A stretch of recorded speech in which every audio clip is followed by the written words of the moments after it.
దేశవ్యాప్తంగా వినాయక చవితి ఉత్సవాలు ఘనంగా జరుగుతున్నాయి. ముంబైలో కన్నుల పండుగ వేడుకలు జరుగుతున్నాయి. లాల్ బాగ్ గణేశుని దర్శించుకోవడానికి ప్రముఖులు తరలి వస్తున్నారు.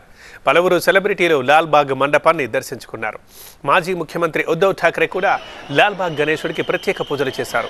సతీ సమేతంగా కుటుంబ సమేతంగా వచ్చి ఆయన పూజలు చేశారు.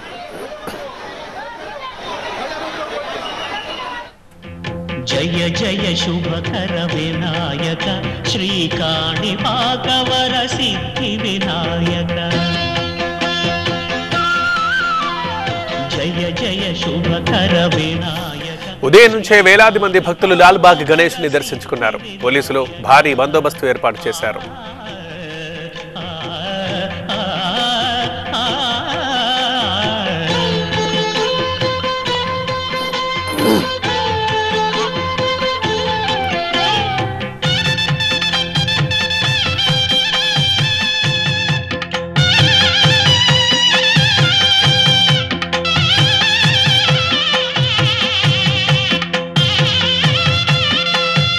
బాహుదా నదీ